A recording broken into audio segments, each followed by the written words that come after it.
पढ़ेंगे पहला तीमुथियुस की पत्री, उसका 5वां अध्याय का 17 से लेकर 25 तक हम पढ़ेंगे, 17 to 25।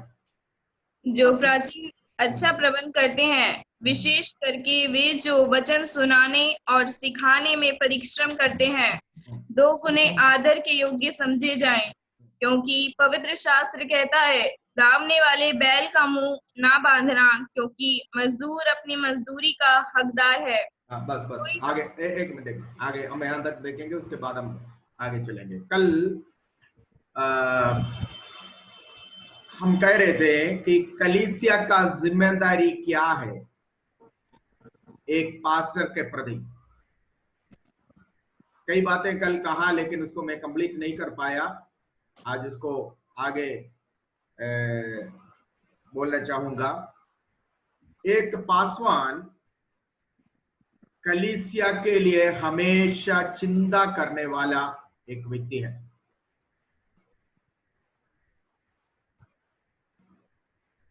कलीसिया को अपने चरवाहे के प्रति, भेड़ों को अपने चरवाहे के प्रति एक बहुत बड़ा जिम्मेदारी है। सब लोग सुन रहे हैं? Yes. कलीसिया का जिम्मेदारी छोटा नहीं है। मैंने आपको इस क्लास की शुरुआत में बोला था, परमेश्वर अपने कलीसिया में दिया हुआ वरदानों में सबसे प्रथम वरदान है कलीसिया को चलाने के लिए दिया हुआ अध्यक्ष या पासवान। तो ये अध्यक्षों के प्रति झुंड का बहुत बड़ा एक जिम्मेदारी है। यहां पर पौलुस कहता है कि तुम्हारे बीच में मेहनत करने वाला अध्यक्ष वो दुगुने आदर के योग्य है। ठीक है, डबल आदर के योग्य है।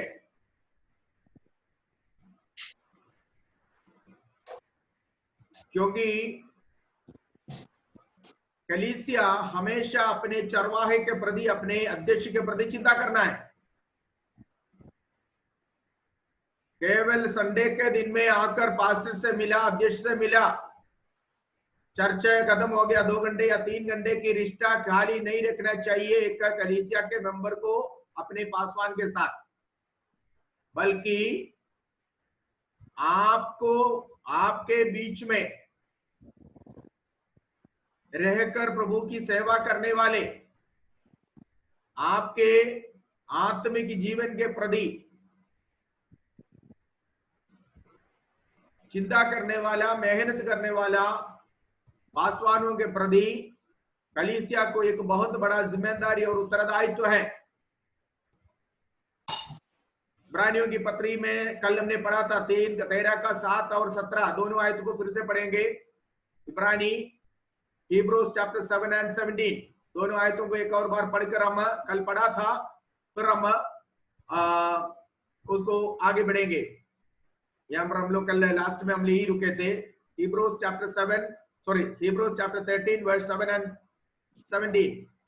जो तुम्हारी अगुई थी और जिन्होंने तुम्हें परमेश्वर का वचन सुनाया है, उन्हें स्मरण रखो। उन्हें स्मरण रखो मतलब उन्हें हर बात में स्मरण रखना। उनके प्रति आपको स्मरण होना है। आपको उनके प्रति केवल उनकी प्रचार याद नहीं आना चाहिए, बल्कि उनकी शारीरिक जरूरतों का भी स्मरण आपको होना चाहिए। केवल आप कलीसिया में जाकर पास्टर की प्रचार सुनने के लिए ना जाएं, इतना रिश्ता नहीं है एक चरवाहा और भेड़ के बीच में। अगर चरवाहा भेड़ों को हरी हरी चराइयों पर ले चलता है, सुखदाई जल के नदी की ओर ले चलता है, छाया में उसको बिठाता है, उसकी परवरिश करता है, जो कमजोर है उसको गोद में लेता है, और जो चल सकता है उसको धीरे धीरे चलाते हैं, जो झाड़ी में फंसे हुए उनको वहां से छुड़ा कर ले आता है, जो खाई में गिरा है उसको अपने जान की परवाह न करते हुए उस खाई में से उस भेड़ को बचाकर जब ले आता है, तो भेड़ों का भी एक फर्ज बनता है अपने चरवाहे के प्रति। वो क्या है? सबसे पहले भेड़े अपने जिम्मेदारी निभाना। मतलब भेड़ों को चराने वाला ये चाहता है कि भेड़ उन्हें दूध दे, तो भेड़ों की तरफ से एक जिम्मेदारी होता है। जब एक चरवाहा आपके शारीरिक बढ़ोतरी के प्रति, आपकी बचाव के प्रति, आपके सुरक्षा के प्रति चिंता कर कर जी जान जुट कर जब एक चरवाहा अपने भेड़ों के लिए दिन रात मेहनत करते हैं, एक भेड़ का फर्ज बनता है कि वो भेड़े क्या करे? दूध दे, नंबर 1। नंबर 2, भेड़ को बढ़ना है। कल भी मैंने आपको स्पष्ट रूप से इस बात से कहा कि भेड़ भेड़ से बढ़ता है। चरवाहा कभी भी भेड़ों को नहीं बढ़ा सकता। भेड़ बढ़ने के लिए भेड़ों को सोचना चाहिए। सो यहां पर पौलुस कहता है कि तुम्हें उनका स्मरण रखो जो तुम्हें अगुवाई करते हैं। स्मरण रखने का मतलब केवल उसकी प्रचार को स्मरण रखो नहीं, बल्कि उनकी आर्थिक विषयों में भी आपको स्मरण होना चाहिए। मेरे बच्चे अच्छे स्कूल में पढ़ते, हमारे पास्टर के बच्चे कैसे पढ़ते हैं, मेरे बच्चों की सारी जरूरतें पूरी हो रही है, हमारे पास्टर के बच्चे कैसे हैं। आपके बच्चे जब दूध पीते हैं तो पास्टर के बच्चों को भी दूध पीना चाहिए। उसके लिए उसके पास है या नहीं, ये आपकी जिम्मेदारी है, ये कलीसिया की जिम्मेदारी है। क्योंकि वचन कहता है, पौलुस कहता है, अध्यक्ष दुगुना आदर के योग्य है, डबल इज्जत का योग्य है। ठीक है। सो विश्वासियों की जरूरतें जैसे पूरी होती है, विश्वासी जो चाहते हैं वो सब सुविधाएं, वो सब जरूरतें परमेश्वर के दासों को भी मिलना चाहिए। कुछ लोग सिखाते हैं परमेश्वर का काम कष्ट का सेवा है, कष्ट का सेवा। मेरे को इतनी साल में ये बात समझ में नहीं आया कि जब कष्ट की सेवा पास्टर लोग करते हैं, ये विश्वासी कैसे सुखमय जीवन बिताते हैं? सारे विश्वासी सुखमय, विश्वासी के घरों में कोई किसी प्रकार का कमी नहीं है, और उनके बीच में सेवा करने वाला पास्टर के सिर्फ कष्ट है। तो ये लोग वचन गलत समझ कर रखा हुआ है। अगर विश्वासी के पास है तो पास्टर के पास भी होना चाहिए। विश्वासी के पास नहीं है, पास्टर के पास भी नहीं है, तो कष्ट की सेवा हम कह सकते हैं। लेकिन विश्वासी जब भरपूर है तो पास्टर कैसे कष्ट का जीवन बिताएंगे?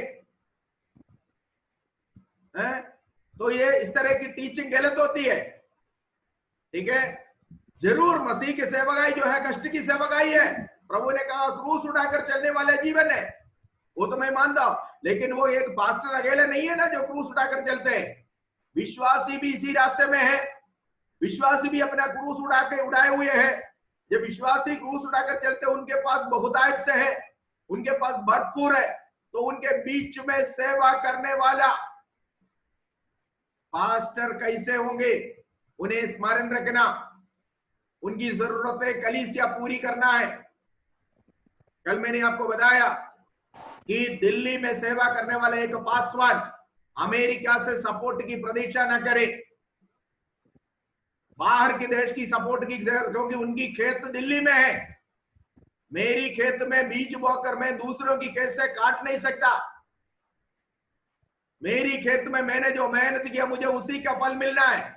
तो प्रत्येक पासवान जो उनकी लोकल कलीसिया है, स्थानीय कलीसिया है, वहां पर काम करते हैं, तो उस कलीसिया की लोगों की जिम्मेदारी बनता है कि उस पासवान को दुगुना आदर के योग्य ठहराए, उस पासवान की सारी जरूरतों को पूरा करे। कितने लोगों को समझ में आ गया? ये बातें कलीसिया में आपको सिखाना है लोगों को। उत्तर भारत के लोग कहते हैं कि देते नहीं, क्यों नहीं देते? उनको सिखाते नहीं, इस कारण नहीं देते हैं। लोग कहते हैं हम तो उत्तर भारत में सेवा करते हैं कि हमारे लोग कुछ नहीं देते हैं। खाते हैं ना लोग? उत्तर भारत के लोग खाना खाते हैं कि नहीं खाते हैं? जब खाते हैं तो देते क्यों नहीं है? उनके पास है, लेकिन वो नहीं देने के कारण उन्हें सिखाया नहीं गया है। इसकी गलती पास्टरों का है। वचन उन्हें सिखाइए,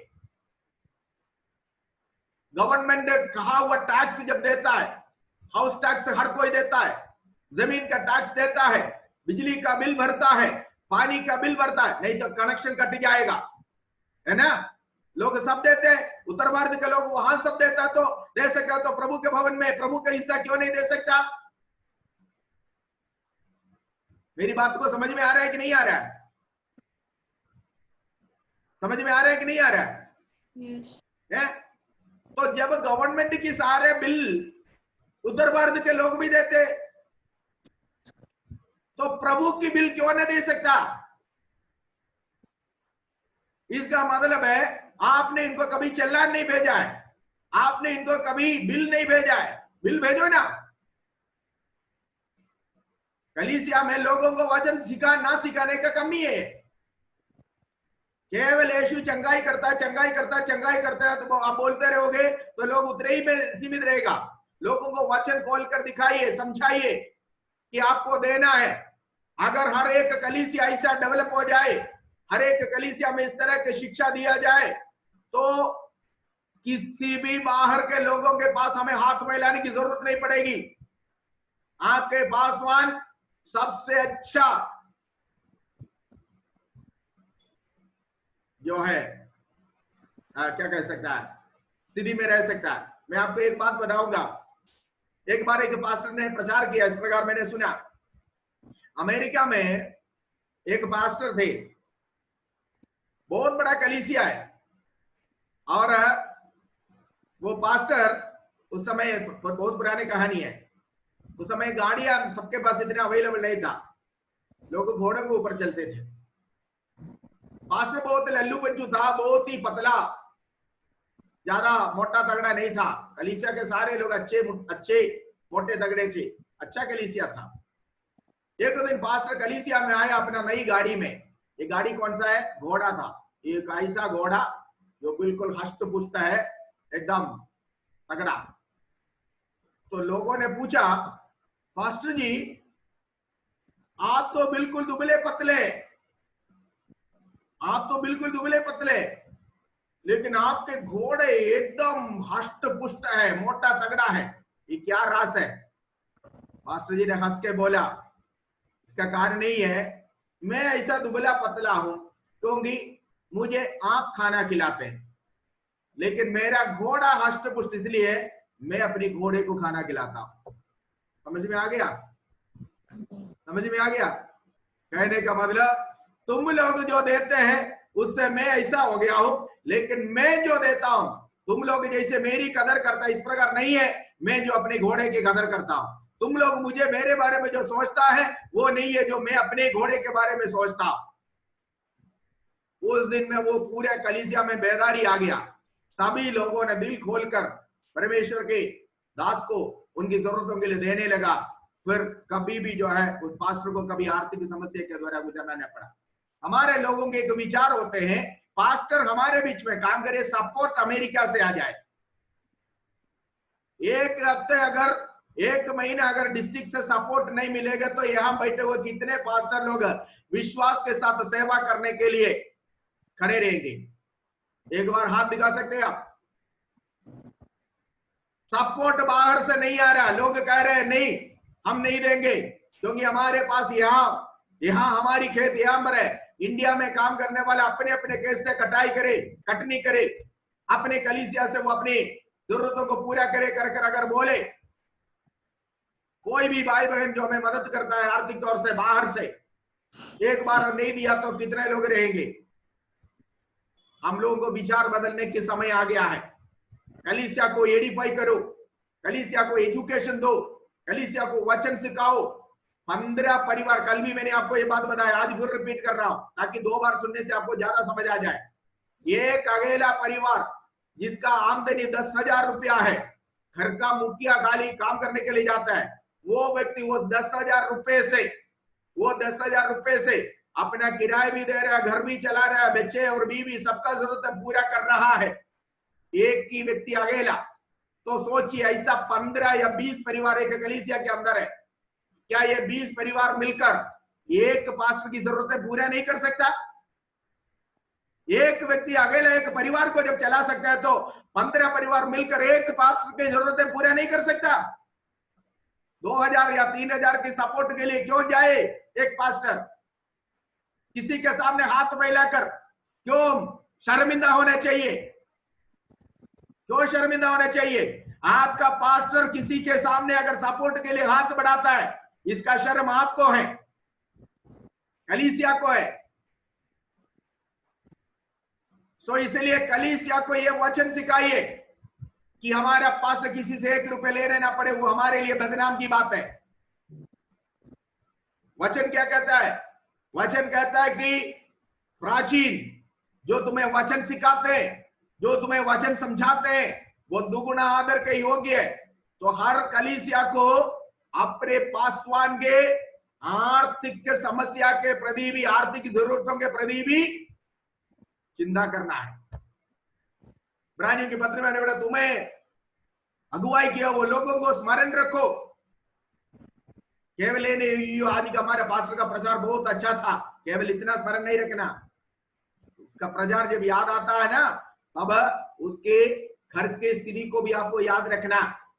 जब आप अच्छे खाना खाते हैं, सोचना हमारे पास्टर के पार्सनेज में, हमारे पास्टर के घर में कुछ है या नहीं, आपको याद रखना।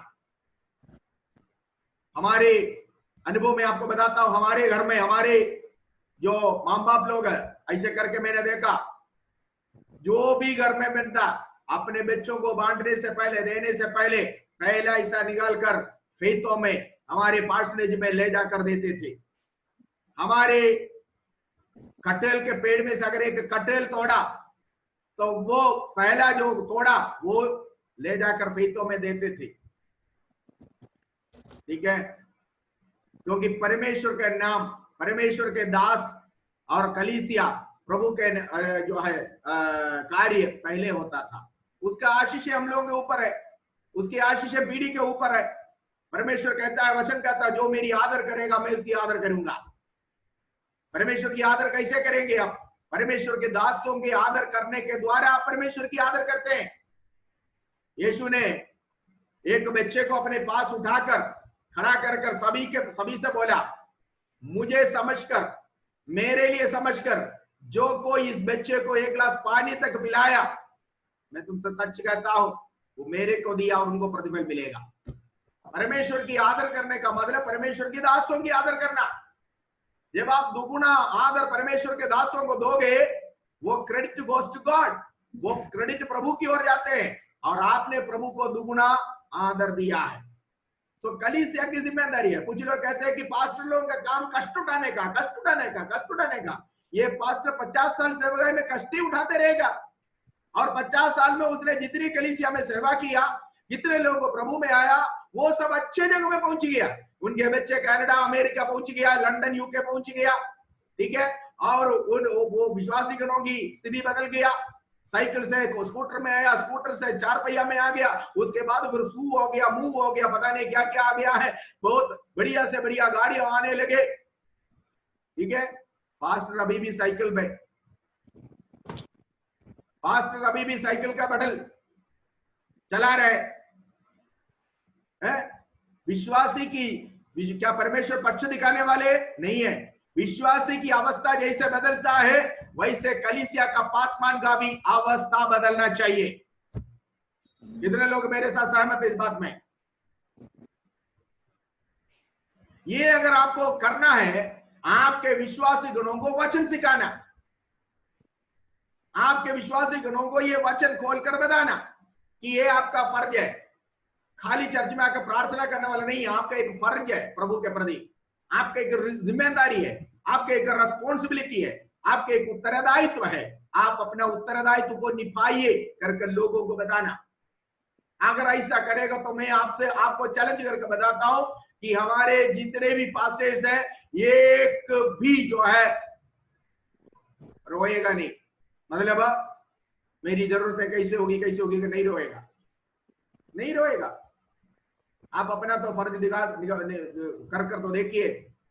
2-3 आयत जल्दी पढ़ूंगा। कुरिन्थियों की पत्री में आइए, कुरिन्थियों की पत्री में उसका 9वां अध्याय के 7वीं आयत पहले पढ़े। पहला कुरिन्थी, 1 Corinthians chapter 9 verse 7, पहले पढ़िए 1 Corinthians chapter 9 verse 7,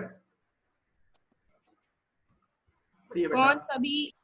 कौन कभी अपनी गिरह से खाकर सिपाही का काम करता है? देखो यहाँ पर पौलुस पूछता है ऐसा कौन सी सिपाही है? परमेश्वर का दास एक सिपाही है। मैंने पहले आपको ये बताया, प्रभु की आर्मी में भर्ती किया गया एक सिपाही, प्रभु के सेना में भर्ती किया गया एक सिपाही। वचन प्रभु पौलुस पूछता है कौन ऐसा सिपाही है जो देश के लिए लड़ेगा लेकिन अपने घर से खाना खाएगा, अपनी जेब से खर्चा कर कर देश के लिए लड़ने वाला कौन है? कोई नहीं है। आगे बढ़िए। कौन दाख की बारी लगाकर उसका फल नहीं खाता? देखो दूसरा मैंने आपको बोला, कलीसिया एक दाग की बारी है, कलीसिया एक दाग की बारी है, परमेश्वर का दास इसमें एक माली है। इस दाग के बारी में काम करने वाला माली वो खाना खाने के लिए दूसरे किसी के बाग में जाए, वो खाना खाने के लिए दूसरे के बाग में जाकर फल तोड़े और खाए? कौन ऐसा माली है जो दाग की बारी लगाकर उससे ना खाए? पौलुस इसका सारांश क्या बोलते हैं, निचोड़ क्या बोलते हैं, नीचे आयतों में लिखा हुआ है। आगे बढ़िए बेटा। कौन भेड़ों की रखवाली करके उनका दूध नहीं पीता? देखो दूसरे एग्जाम्पल कलीसिया का, कलीसिया भेड़ों का झुंड है, इसीलिए कलीसिया का पासवान को पास्टर कहते हैं। पौलुस पूछता है कौन ऐसा व्यक्ति है जो भेड़ों की रखवाली कर कर उसका दूध नहीं पीते हैं? तो भेड़ों की जरूरत क्या है, भेड़ों की जिम्मेदारी क्या है? दूध देना। तो कलीसिया में कैसे भेड़े दूध देंगे? आर्थिक धन देकर। आपको आत्मिक बातें सिखाने वाले को उनकी आर्थिक जरूरतों के लिए आपको आर्थिक मदद की हाथ बढ़ाना।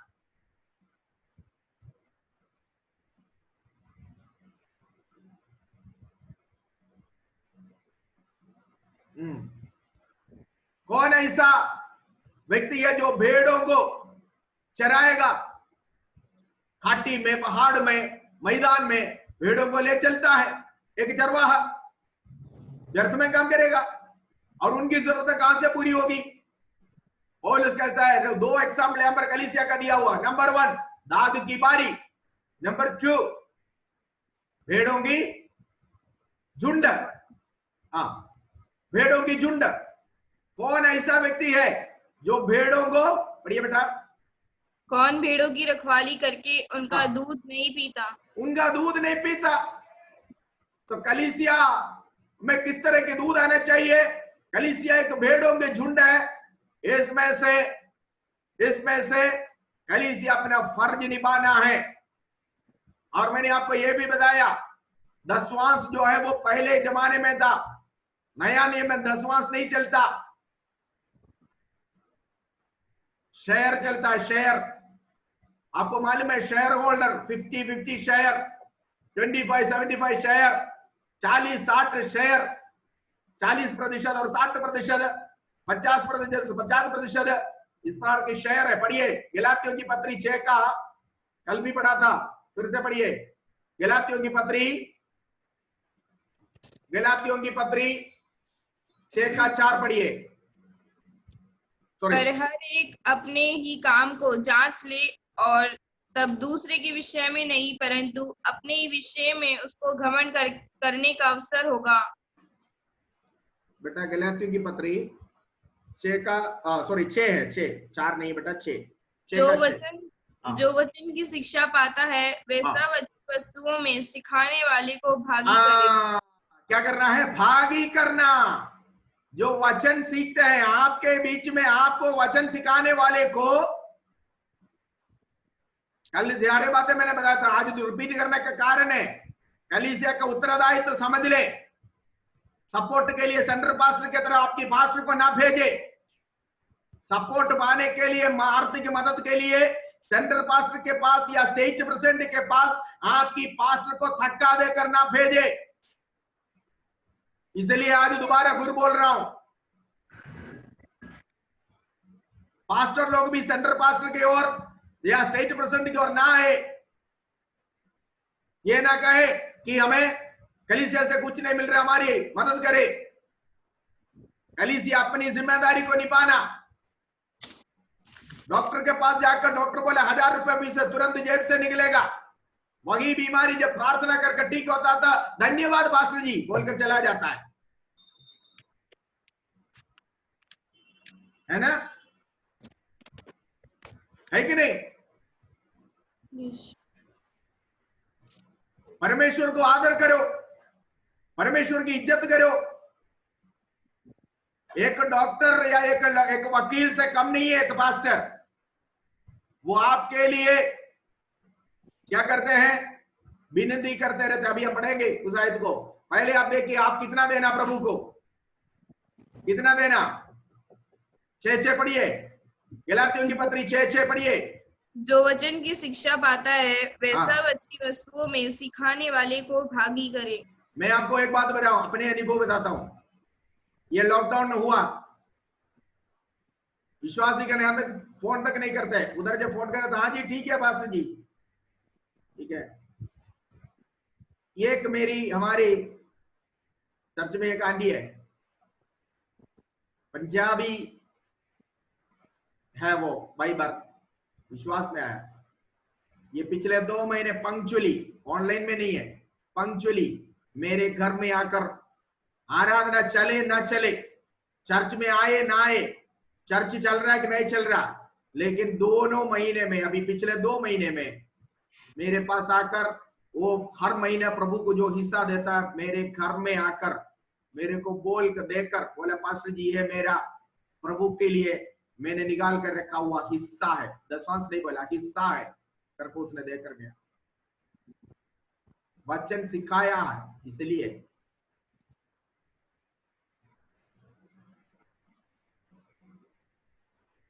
आप पास्टर को नहीं दे रहे, प्रभु को दे रहे। प्रभु को देना सिखाओ लोगों को। पास्टर जी आप सेंटर से सपोर्ट ले लो, डिस्ट्रिक्ट से सपोर्ट ले लो। हमारे तो सारे, यीशु ने जब मंदिर में आया तो सूखे अंग वाले को ठीक कर दिया। सूखे अंग वाला, कलीसिया के अंदर सूखे अंग वाले नहीं होने चाहिए, सूखे हाथ वाले नहीं होने चाहिए।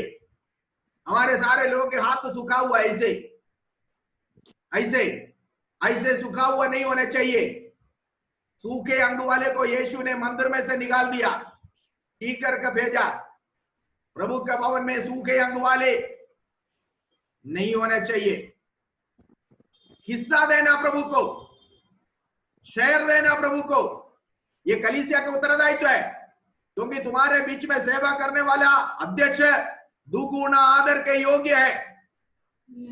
ये विषय बड़ी गंभीर विषय है। आमतौर पर पास्टर लोग कलीसिया में प्रचार नहीं करते हैं, इसलिए मैं बताता हूं, आपको सिखाना ये बात अपने लोगों को। सपोर्ट के लिए सेंटर पास्टर की तरफ पास्टर को धक्का देकर ना भेजे। आप कलीसिया के लोग कहना पास्टर जी हमें सेंटर से मिलने वाला 2000 या 3000 की जरूरत नहीं है, हम आपकी जरूरतें पूरी करेंगे कर कलीसिया के सामने आना है। 15 परिवार या 10 परिवार या 5 परिवार अगर है तो बड़ी आराम से एक पास्टर को संभाल सकता है, बड़ी आराम से। आजकल किसी के घर में 10,000 से कम आमदनी नहीं आ रही है। अगर उसमें से आपने मान लो शेयर नहीं दिया, अगर दशवांश हिस्सा भी निकाल दिया, एक परिवार से 1000 रुपया आएगा, 5 परिवार से 5000 रुपया आराम से आएगा। फिर आपके पास्टर को किसी के 2000 के लिए हाथ बढ़ाने की क्या जरूरत पड़ेगी?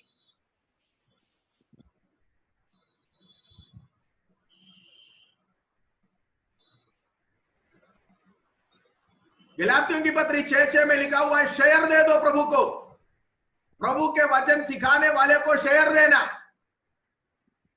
भागी देना। नया नियम में शेयर है, पुराना नियम में टाइट चलता था, दशवांश। शेयर है तो कितना देना पड़ेगा? कितना देना पड़ेगा? कम से कम 2% तो देना पड़ेगा शेयर में, है ना? पूरी आमदनी के 40,000 50,000 कमाने वाले कितना देना पड़ेगा भाई? सोचिए, शेयर दे दो। अब वापस आएंगे। यहां पर पौलुस दो हिस्सा, दो मिसाल, दो एग्जाम्पल करके कह रहा है। नंबर 1 दाग की बारी, नंबर 2 भेड़ों को भेड़ों की चराने वाले, रखवाली करने वाले। तो एक अंगूर की बारी में काम करने वाले उसी अंगूर की बारी से खाना खाएगा, उसकी जरूरतें पूरी होगी। दूसरा, एक भेड़ों को चराने वाला, उसी भेड़ों की दूध मिलेगा, वो दूध बेच के वो अपना जीविका पूरा करेगा। आगे को पढ़िए, कुरिन्थियों की पत्री में पढ़िए बेटा, क्या कहता है पौलुस। क्या मैं ये बातें मनुष्य की रीति पर बोलता हूँ? पढ़ो पढ़ो पढ़ो पढ़ो, 14 तक क्या पढ़ना। व्यवस्था भी यही नहीं कहती? क्योंकि मूसा की व्यवस्था में लिखा है, दावते समय चलते हुए बैल का मुंह ना बांधना। सात आपने 6 7 8वीं आयत को पढ़ा है जी। हाँ, 9वीं आयत को पढ़िए। क्या व्यवस्था भी यही नहीं कहती? क्योंकि मूसा की व्यवस्था में लिखा है, हाँ, दावते समय चलते हुए बैल का मुंह ना इसके बांधना। बारे में मैंने आपको कहा था, जुताई करते वक्त जब खेत में हल चलता है उस समय कोई भी बैल का मुंह को नहीं बांधते, क्योंकि वो इधर उधर से थोड़ा खाएगा, क्योंकि वो काम कर रहा है, इसलिए खा रहा है। काम करने वाले बैल के मुंह को दावने के समय नहीं बांधने का है। आज लोग पास्टर की मुंह बांध कर रखा हुआ है, पास्टर की सारे जरूरतें बंद, पास्टर की आवश्यकताएं बंद, उनका तो सब कुछ चल रहा है। पास्टर क्या करेंगे? कहीं से आप सपोर्ट मंगवा दो, पास्टर जी अच्छा राय भी दे देता है। पास्टर जी मैंने सुना वहां पर उन लोगों ने इतना पास्टरों को सपोर्ट, आप भी थोड़ा कोशिश कीजिए।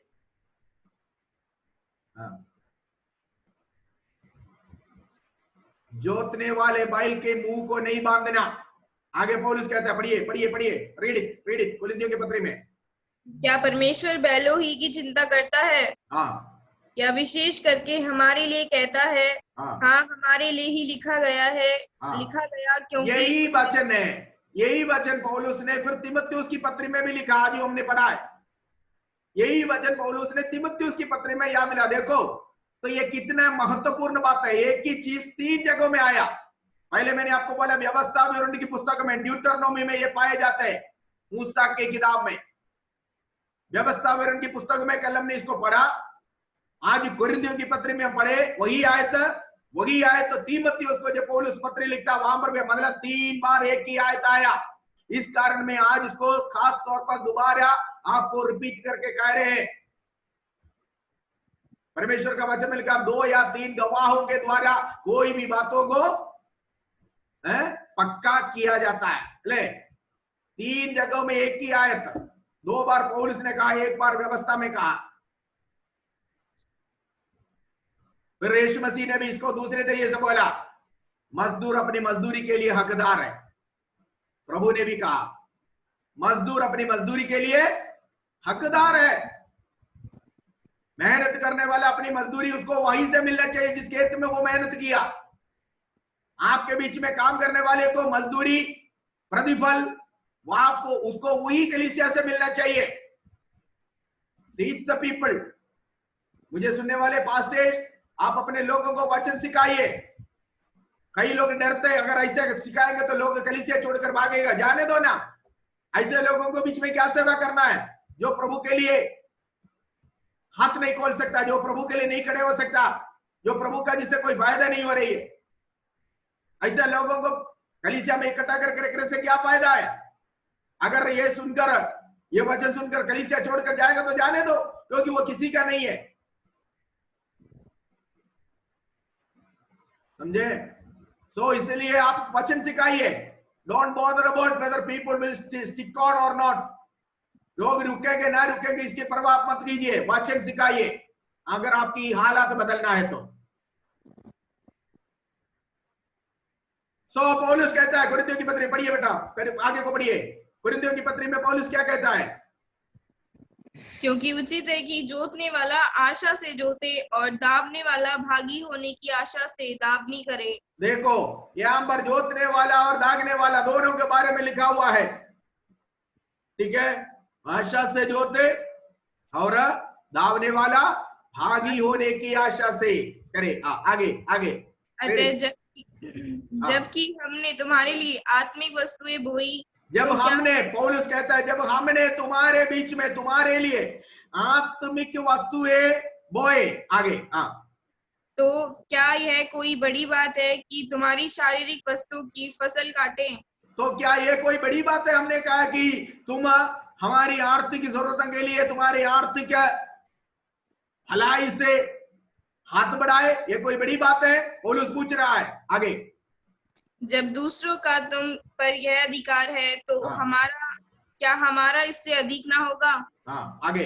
परंतु हम यह अधिकार काम में नहीं लाए, परंतु सब कुछ सहते हैं कि हमारे द्वारा मसीह के सुसमाचार में कुछ रुकावट ना हो। देखो, पौलुस कहता है कि हम अभी तक तुम्हें कड़ी शब्दों में ये नहीं इसलिए कहा कि प्रभु की महिमा हो हर बातों के द्वारा, लेकिन हमें कलीसिया का जो रिस्पॉन्सिबिलिटी, जिम्मेदारी है, कलीसिया के एक उत्तरदायित्व आपके पासवानों के प्रति। Never allow your pastor to beg the money from somewhere. आपका फर्ज आप निभाइए।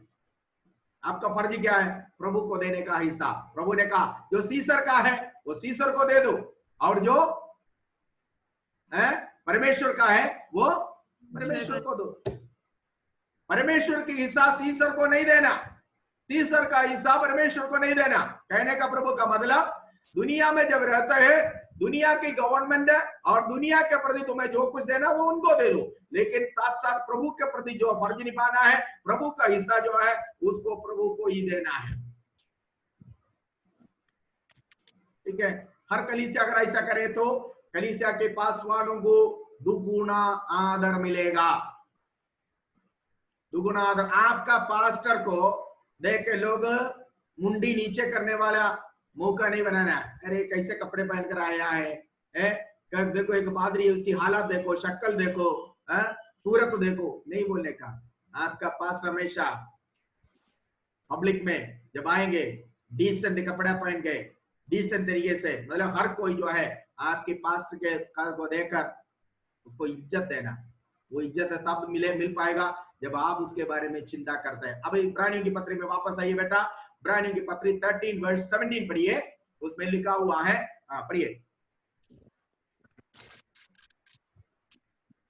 अपने अगुओं की आज्ञा मानो और उनके अधीन रहो। अपने अगुओं के आज्ञा मानो। जब इन बातों के बारे में अगुए प्रचार करते हैं तो विश्वासी गण उनकी आज्ञा को मानना और उसकी अधीनता में रहना। आगे। क्योंकि वे उनके समान तुम्हारे प्राणों के लिए जागते रहते हैं। देखा अगुए क्या करते हैं? क्या करते हैं? जब आप सोते हैं, आप कंपनी में हैं, आप ऑफिस में हैं, आप खेत में हैं, परमेश्वर का दास क्या कर रहे हैं आपके लिए? आपके प्राण के खातिर जागते रहते हैं। उनको स्मरण रखो। 7वीं आयत में, वही पुस्तक 7वीं आयत में लिखा, उनको स्मरण रखो जो तुम्हारे बारे में जागते रहते हैं, जो तुम्हारे लिए घुटने में खड़े रहते हैं। आगे। जिन्हें लेखा देना पड़ेगा। क्योंकि उन्हें तुम्हारे बारे में लेखा देना पड़ेगा। आगे। वे ये काम आनंद से करें, ना कि ठंडी सांस ले लेकर। देखा, एक पासवान अगर अच्छी सेवा करना है वो आनंद से करना चाहिए, ना कि ठंडी सांस लेकर। आपको शायद मालूम हो गया होगा इसका मीनिंग क्या है। ठंडी सांस लेने का मतलब क्या है? कभी भी उसकी आंखों से आंसू गिरने की नौबत नहीं देना। आपके बीच में सेवा कर एक पास्टर कभी भी अपनी सारी जरूरतों के प्रति रोने ना पड़े। पासवानों की आंसू बहुत महंगा पड़ेगा। कभी भी वो उनकी मुंह से आपके लिए और आपके बच्चों के प्रति एक श्राप की वचन ना निकलने पड़े। हे प्रभु, उनके पास इतना सब कुछ होने के बावजूद भी वो खात नहीं खोलते तेरे लिए, कर कहने का नौबत नहीं आए। इसलिए इसको कहता है ठंडी सांस से ना करे। कभी भी एक पासवान दुख के साथ आपके बीच में सेवा करने ना पड़े। एक पासवान आंसू के साथ हृदय में, ठीक है किसी के पास नहीं है तो कोई बात नहीं, लेकिन आने वाले कलीसिया में आने वाले सबके पास भरपूर है। वो अच्छे जीवन बिता रहे, लेकिन पास्टर के पास कमी है, गट्टी है, उनके बच्चे और उनकी पत्नी, उनके परिवार सबके प्रति कलीसिया अगर चिंता नहीं करते तो वो ठंडी सांस लेगा, वो आपके लिए उचित नहीं होगा, वो आपके ऊपर श्राप का कारण हो सकता है। तो इसलिए लिखा हुआ है, वो आनंद से उस सेवा को करने दो जो तुम्हारे बीच में करने के लिए प्रभु ने उसको सौंपा है। आनंद से करने दो, ठंडी सांस लेकर नहीं। एक एक बूंद आंसू, परमेश्वर के दासों को कलीसिया तंग नहीं करना, कलीसिया उनको फाइनेंशियल डिसिप्लिन मत सिखाना। आज बहुत सारे कलीसिया है जो अपने पास्टरों को आर्थिक डिसिप्लिन सिखाते हैं, आपको उनको वो सिखाने की जरूरत नहीं है। आप आपका फर्ज निभाइए। मैं जब सेवकाई के लिए निकला था आज से 2 साल पहले पहले हमारे शादी होकर आए थे, बिल्कुल हम लोग, अब पता है ना, बिल्कुल यंग थे, कुछ पता नहीं था। अनुभव बताता हूं, अनुभव से जो कुछ मैं ये बोलता हूं अनुभव से। आप मुझे देखकर ऐसा लग रहा है अभी भी लड़का से जैसा है, इसका भी रास है। 30 साल मुझे सेवकाई में पूरा हो गया, मानोगे आप? मेरी उम्र आप कल्पना कर सकता है कितना हो सकता है। नए नए शादी होकर जब हम प्रभु की सेवकाई में आए, एक मलयाली कलीसिया में मैं भेजा, उस समय कम से कम 40-50 लोग वहां पर आए। एक हफ्ते के उस समय की ऑफरिंग जो है 1500 रुपए से कम नहीं था, लोग देते थे। ठीक है, आपको मालूम है उनके बीच में पूरा हफ्ते दौड़ दौड़ कर प्रभु की सेवा करके सब कुछ करके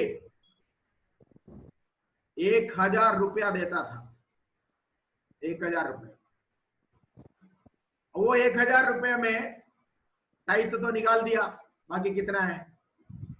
हमारा किराए का मकान में किराए भी है, बड़ी तंगी हो गया, बहुत प्रॉब्लम हो गया। एक दिन ऐसा हुआ कि कलीसिया में जो पैसा आते हैं कहां जाता है, किधर जाता है, कुछ पता नहीं है। सेक्रेटरी के हाथ में है। सेक्रेटरी के घर में 4 सिलेंडर, गैस सिलेंडर 4 चेन डालकर रखे हुए हैं, चेन डाल के। उस समय मैं झुग्गी वालों के बीच में, झोपड़ी वालों के बीच में जर्किन लेके, कैन लेकर मिट्टी तेल के लिए खड़ा है, और अपने कलीसिया के एक विश्वासी के पास उस समय 4 सिलेंडर, मात्र 120 रुपया खर्च करना है महीने में रिफिल करने के लिए। आज तो 1000 रुपये ऊपर हो गया हो शायद, है ना। कलीसिया का विश्वासी, उसी के घर में मीटिंग चल रहा है, उसी के घर में कलीसिया चला रहे। संस्था ने मुझे उधर भेज दिया, जाओ जी उस कलीसिया को संभालो। अनुभव से बोल रहा हूं, ध्यान से सुनिएगा। रात में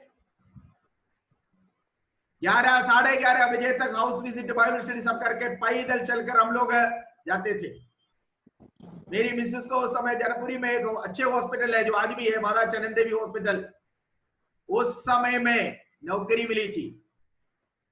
घर से वहां तक जाने के लिए 1 रुपया उस समय की किराया था, वो भी हमारे पास नहीं था क्योंकि हमारी जरूरतें पूरी नहीं होती थी। पैदल चलकर जाती थी, पैदल चलकर वापस आते थे। कलीसिया में हर हफ्ते पैसे आते हैं, सेक्रेटरी अपने पास रखा हुआ है, जिसके घर में मीटिंग चल रहा है, और वो क्या करता है, इस पैसे को लेकर ब्लेड में देता। ब्लेड समझते हो? ब्याज में देता था, ब्याज में। मैं ऐसा कठिनाई के द्वारा जब मैं प्रभु की सेवा किया, कुछ बोल भी नहीं सकता क्योंकि ये लोग शुरू से है, मुझे संस्था अभी भेजा है, कुछ अता पता तो नहीं है, क्या किसको बोलूं क्या बोलूं। एक दिन में एक भाई जब मेरे घर में आया था, मैं ऐसे नूदन की स्टोव के ऊपर पानी रखे, ग्लास में पानी रखे गर्म कर रहा है, तेल नहीं है। ये बत्ती जो है ना काट कर लगाया, 2 मिनट के लिए वो जलेगी, तब उसके ऊपर रखेगा, गर्म हो जाएगा, फिर बुझ जाएगा, फिर उसको दोबारा काटेगा, फिर करेगा, ऐसा करके कर करके 3 दिन में गर्म पानी गर्म करके पीता रहा। एक भाई हमारे घर में आया उस दिन सुबह में, मेरी मिसेस उधर नहीं है, ड्यूटी गई है, मेरे से पूछा पास्टर जी क्या कर रहा है, क्या बनाया? तो मैं हंसा और मैंने बोला कुछ नहीं बनाया। क्यों? पास्टरों को तो नॉर्मली एक बात होता है ना, मुंह से निकला उपवास में, हकीकत में उपवास में ही था, उपवास करने के अलावा कोई चारा नहीं था। ये भाई जिसके घर में मीटिंग चल रहा है, बीएसएफ के ऑफिसर है, चर्च में आने वाला हर कोई अच्छे पोस्ट में, कोई किसी कहीं स्कूल का ट्रांसपोर्ट मैनेजर है, कोई कहीं है, कोई कुछ है, कोई भी जो है 1000-1500 रुपए कमाने वाले नहीं। तो उस जमाने में हर कोई 10,000-20,000 से ऊपर तनख्वाह पाने वाले थे, अच्छे पोस्ट में थे, मलेशिया में देता भी है और पैसा, लेकिन पास्टर को नहीं आ रहा। पास्टर को वो 1000 रुपया बांध कर रखा हुआ तय है, जितना भी आ जाए 1000 रुपया देंगे, और हमारा किराया उससे जाना है, किराया हमारे 900 रुपया कुछ था, क्या करें। एक कमरे, छोटा सा कमरे लेकर रह रहे थे। कुछ दिनों के बाद जब मैं किसी प्रकार मिट्टी लेने के लिए खड़े थे, जिस भाई के घर में 4 सिलेंडर है, वो उधर से जा रहा था, वो मेरे को देखा, तो बोले हाँ पास्टर जी मिट्टी लेने के लिए खड़े हैं? हाँ जी मिट्टी लेने के लिए खड़े हैं। चला गया। मैं वहां से मिट्टी तेल लेकर आया। एक हिंदू, केरला के एक हिंदू भाई था वहां पर, उसका एक दुकान है, पता नहीं उसके मन में किसने क्या बोला है। एक दिन में किसी घर में जाकर रात में उधर से आ रहा था, वो अपनी दुकान से बाहर निकला है, मेरे पास आकर बोला, उसको पास्टर भी बोलने नहीं आता, फा बोलता है, फास्टर जी मैं आपके लिए सामान उधार दूंगा। मैंने पूछा ही नहीं है, वो खुद मेरे को कह रहे मैं आपके लिए सामान उधार दूंगा। मैंने बोला भैया मेरे को सामान उधार की जरूरत नहीं है, मैं उधार लेता नहीं है। नहीं कोई बात नहीं, मेरे को अंदर से ऐसी आवाज आ रही है आपको सामान उधार दे दिया, ठीक है। मैं तेल वाले लेकर आया, ये भाई लोगों ने आकर देखा मेरे कंडीशन ये है, वो जाकर कलीसिया में आकर किसी ने कोई बोला हमारे पास्टर की कंडीशन ऐसा है। तो अगले संडे यही मान्य देह जो कलीसिया का पूरा पैसा इकट्ठा करके रखा हुआ है, वो भाई क्या कह रहे पता है, पास्टर जी प्रभु की सेवकाई, उस समय में नौजवान था, बिल्कुल शादी करके हम लोग नए आए, कलीसिया का सेवकाई, प्रभु की सेवा बहुत तो कठिनाई के सेवकाई है। आप प्रार्थना करो, दूध देने वाले, अच्छे दूध देने वाले हैं, गाय जब आएगा, मलयालम में बोला उन्होंने, अच्छा दूध देने वाला गाय जब आएगा आपका हालत बदलेगा। अभी जो दूध मिल रहा है वो ये खुद पी रहा है, कलीसिया में अभी जो दूध आ रही है ना वो ये खुद पी रहा है, और मेरे को कह रहे प्रार्थना करो, मोटे विश्वासी आए। कौन सा मोटे? इनसे मोटे। इनकी उस समय 3 घर किराए पर दिया हुआ है, खुद का एक एक्सपोर्ट फैक्ट्री चल रही है, और खुद अपने आप बीएसएफ में। मैं आपको बताऊं, एक बात बताने के लिए कह रहा हूं, परमेश्वर न्यायी है, परमेश्वर धर्मी है, ठीक है। कुछ साल के बाद मुझे ऐसा पता चला, मैं उस कलीसिया छोड़ दिया, प्रभु की सेवा नहीं छोड़ा, उस कलीसिया छोड़ दिया, और आज भी मैं प्रभु की सेवकाई में परमेश्वर ऐसा न्याय किया। 2 बच्चे थे, दोनों हाथ से निकल गया, बिगड़ गया, ठीक है। जवानी में उसकी पत्नी भयंकर कैंसर से पीड़ित मर गई, दूसरा एक शादी किया, फेल हो गया, तीसरा शादी किया, फेल हो गया, आज उसका अता पता नहीं। ठंडी सांस से परमेश्वर का दासों को आपके बीच में सेवा करने नहीं देना, उस कंडीशन से, पोजीशन से। आज 22-25 साल हो गए मेरे को आईपीसी संस्था में सेवा करता हूं, रिकॉर्ड देख सकता है कोई भी जाकर। पिछले 22 साल से मैंने 1 रुपया अपने संस्था से सपोर्ट नहीं लिया, कभी किसी से नहीं बोला, कहीं से किसी ने, कोई ये नहीं कह सकता दुनिया में कोई कि हमने उस पास्टर की मदद करता रहा। नो नो, पौलुस जो कहता है ना, अपने घर से, अपने खर्चे में प्रभु की सेवा करता, इसलिए सीना खोलकर मेरी सारी बातें हिम्मत के साथ इसलिए कह रहे हैं, इसलिए कह रहे हैं प्रभु ने मुझे उठाया, बड़ी बात नहीं कह रहा हूं, कई विदेश देशों में जाने का प्रभु ने मुझे मौका दिया, कई देश में गया, कहीं से भी मैं अपनी जरूरत नहीं बनाया, आज तक 1 रुपया अपने जरूरत के लिए किसी दोस्तों से नहीं मांगा, किसी से नहीं लिखा, ये आज तक नहीं ले रहा। जब मैं गया उस समय उन्होंने आदर सम्मान करके जो भी अपने कलीसिया में मीटिंग दिया वो सब कुछ ठीक है, लेकिन उसके आने के बाद कभी किसी को चिट्ठी नहीं लिखा, किसी को मैंने अपनी जरूरतें बोला नहीं, बहुत कठिनाई के द्वारा गुजरा। मुझे बहुत अच्छी तरह जानने वाले एक भाई इस मीटिंग में अभी हमारे ऑनलाइन में है, भाई शर्मा, TR शर्मा, वो मेरे को अच्छी तरह जानते हैं, सालों से हमारा परिचित है, वो मेरे हर अवस्था को जानता है, कंडीशन को वो जानता है, ठीक है। मेरे कहने का मतलब प्रभु हमें उसी जगह में आज भी खड़ा किया, हम आज भी वही है, लेकिन जो परमेश्वर के दासों को सबक सिखाने के लिए, परमेश्वर के दासों को कष्ट सिखाने के लिए, परमेश्वर के दासों को जो कष्टता, जो सेवकाई कठिनाई है, कठिनाई सिखाने के निगल पड़े हुए सबको परमेश्वर ने उखाड़ कर फेंक दिया। परमेश्वर के दासों को ठंडी सांस से सेवा करने का मौका नहीं देना, वो आपके लिए और आपके परिवार के लिए, आपके बच्चों के लिए, पीढ़ी के लिए नाश का कारण होगा। अनुभव से बोल रहा हूं ये सब, ठीक है।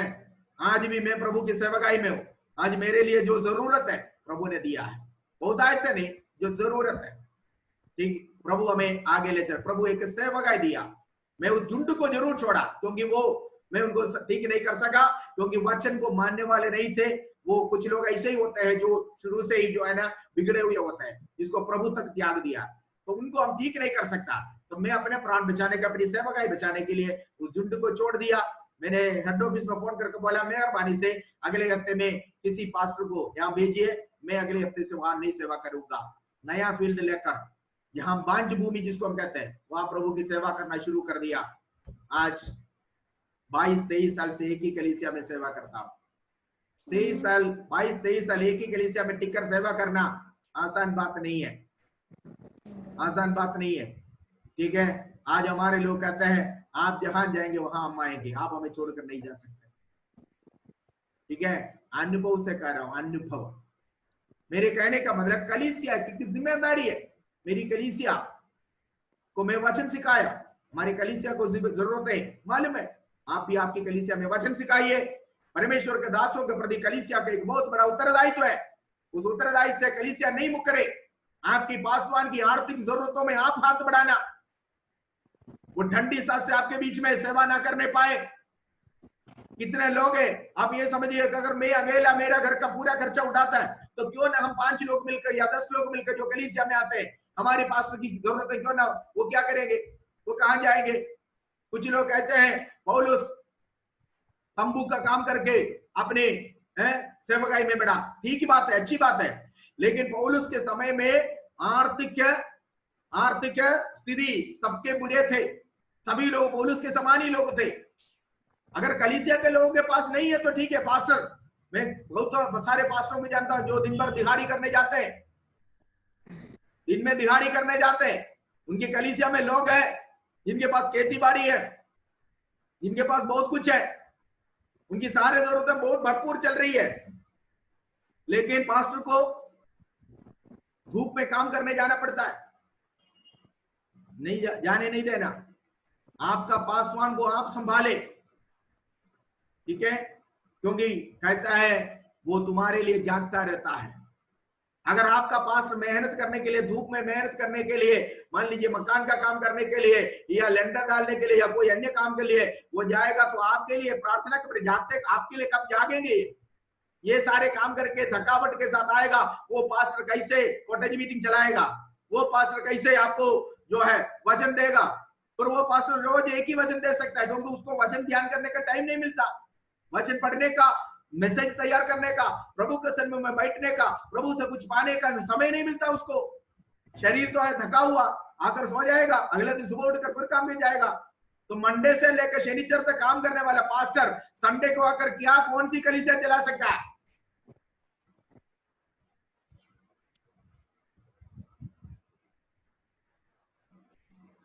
एक पास्टर 24/7 अवेलेबल होना चाहिए अपने लोगों के लिए। एक पास्टर 24 घंटा 7 दिन में अपने लोगों के लिए अवेलेबल होना चाहिए। फोन करते वक्त मैं अभी ऑफिस में हूं जी, मैं अभी काम में, मैं अभी खेत में हूं, मैं अभी मिस्त्री के साथ सीमेंट क्या कहता है मसाला बनाकर दे रहे, मैं नहीं आ सकता करके, पास्टर जी जल्दी आओ, मेरा तबीयत बिगड़ा, प्रार्थना करो बोलेगा तो पास्टर की तरफ से जवाब नहीं आना चाहिए। अभी मेरे हाथों में सीमेंट है, अभी मेरे हाथों में सीमेंट ईंट की टोकरी है, मैं अभी मकान बना रहा हूं, मैं अभी मेहनत कर रहा हूं, मिस्त्री के साथ काम कर रहा हूं, नहीं आ सकता करके जवाब नहीं आना चाहिए। आधी रात में भी अगर पास्टर के पास एक कॉल आया, या दिन दोपहर को एक कॉल आया, या सुबह भोर को एक कॉल आया 4 बजे, पास्टर 24/7 अपने लोगों के लिए, कलीसिया के लिए अवेलेबल होना चाहिए। अगर पास्टर ऐसा अवेलेबल होना है तो कलीसिया पास्टर के हर बातों में स्मरण रखने वाला, कलीसिया पास्टर के हर बातों में सपोर्ट देने वाला, मदद करने वाला, पास्टर के हर जरूरतों में हाथ बढ़ाने वाला होना चाहिए। कितने लोगों के समझ में आ गया?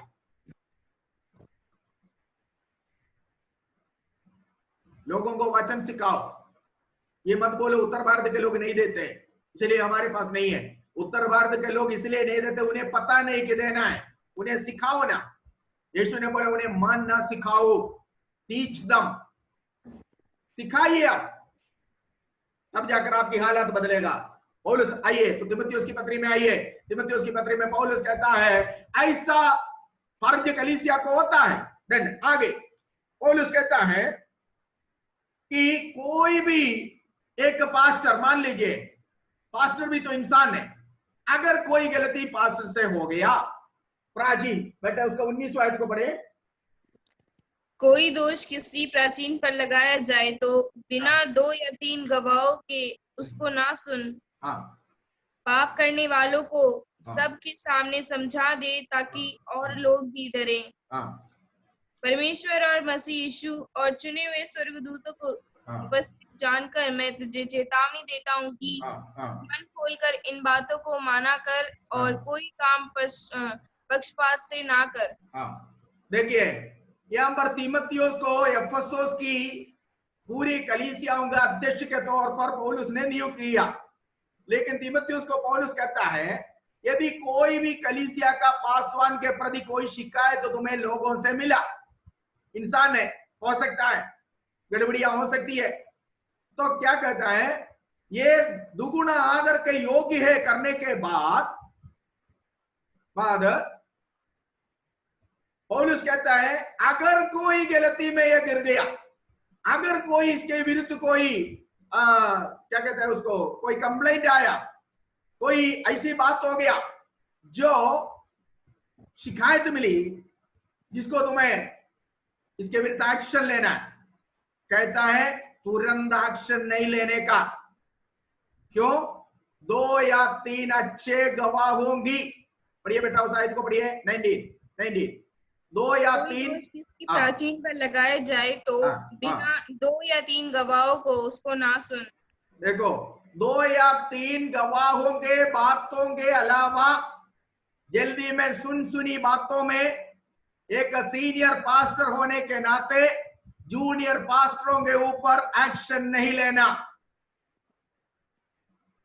सुनी बातों में उसने ऐसा बोला, इसने ऐसा बोला, नो, आपके पास ठोस सबूत होने चाहिए, प्रूफ होना चाहिए। वो भी कैसे है? कैसे? पढ़िए 19 बिना 2 या 3 गवाहों को उसको ना सुन।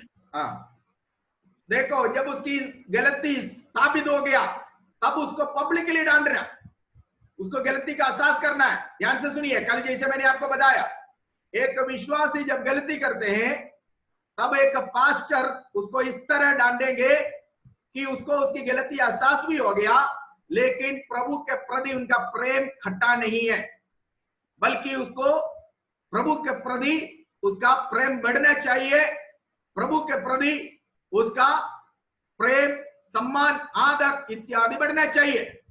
तो आप एक व्यक्ति के विरुद्ध कदम जब उठाएंगे, खासतौर पर पनिशमेंट का, उस व्यक्ति को नाश करने लायक का पनिशमेंट ना करें, बल्कि उसको बने रखने का, उसको प्रभु में स्थिर रखने का एक पनिशमेंट दे। ठीक इसी प्रकार एक सीनियर पास्टर होने के नाते आप जब एक जूनियर पास्टर के विरुद्ध किसी प्रकार की कार्रवाई करते हैं, उस समय यह वचन कहता है कि पक्षपात करते हुए कभी नहीं लेना। पौलुस हमें कहता, मैं स्वर्गदूतों को गवाह बनाकर, पढ़िए बेटे उस आयत को पढ़िए, कौन सी आयत था वो? 21 पढ़िए। परमेश्वर और मसीह यीशु और चुने हुए स्वर्गदूतों को उपस्थित जानकर मैं तुझे चेतावनी देता हूँ कि तू कान खोलकर इन बातों देखा, 3 लोगों को गवाही बनाकर पौलुस कहता है, मैं पिता परमेश्वर का, पुत्र प्रभु यीशु मसीह का और स्वर्गदूतों को गवाही मानकर कहता हूं, पक्षपात नहीं करना। ध्यान से सुनिए, एक पास्टर के तरफ से कोई गलती हुई, उसको जरूर डांटना है, समझाना है, एक सीनियर पास्टर होने के नाते। लेकिन उस व्यक्ति को कभी भी अपनी सेवकाई खो बैठने का, वो आडामंड बनने का, वो परमेश्वर के दास था अभी तक, लेकिन आपने उसके विरुद्ध लिया हुआ, आपने उसके विरुद्ध उठाया हुआ स्टेप या कदम या पनिशमेंट के तरीके के कारण वो एक जंगली व्यक्ति ना बने, वो प्रभु को छोड़कर ना जाए, वो सेवकाई छोड़कर ना जाए, वो एक क्या कहता है, एक गले का हड्डी ना बने।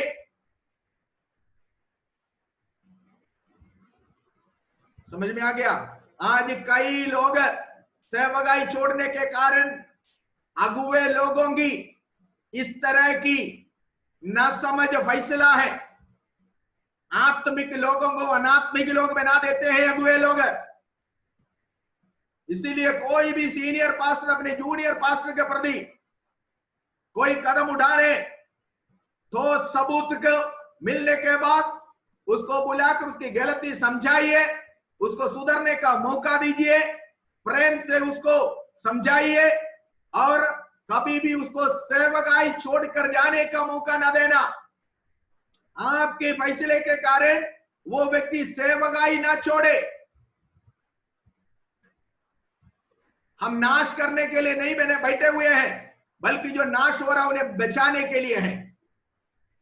तो एक पास्टर हमेशा, एक सीनियर पास्टर खासतौर पर अपने जूनियरों के प्रति सोच विचार करने वाला होने चाहिए।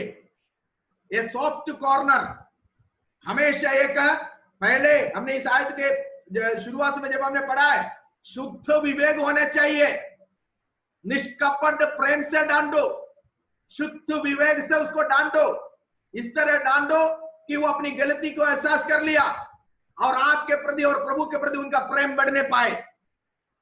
और कल को आकर कहे, पास्टर जी अच्छा हो गया, आपने मेरी गलती को मुझे समझा दिया।